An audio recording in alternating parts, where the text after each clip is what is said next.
56 లక్షలు ఇవ్వడం జరిగింది. అంటే ఎక్కడా కూడా ఈ ప్రభుత్వం గత ప్రభుత్వం చేసింది మనం చేయకూడదని అనుకోవట్లా. ఎందుకంటే గవర్నెన్స్ ఈజ్ కంటిన్యూటీ.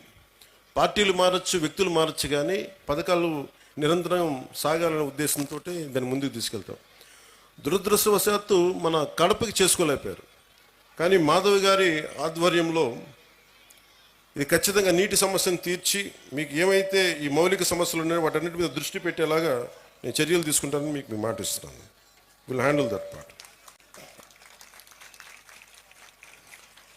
అలాగే మన వైఎస్ఆర్ కడప జిల్లాలో 36 మండలాల్లో ఉన్న 2043 స్కూల్స్, 64,971 మంది విద్యార్థులు, 74,698 మంది విద్యార్థులను, దాదాపు 1,40,000 మంది ఈ రోజున మన కాలేజీలో మన స్కూల్స్లో చదువుతూ ఉన్నారు.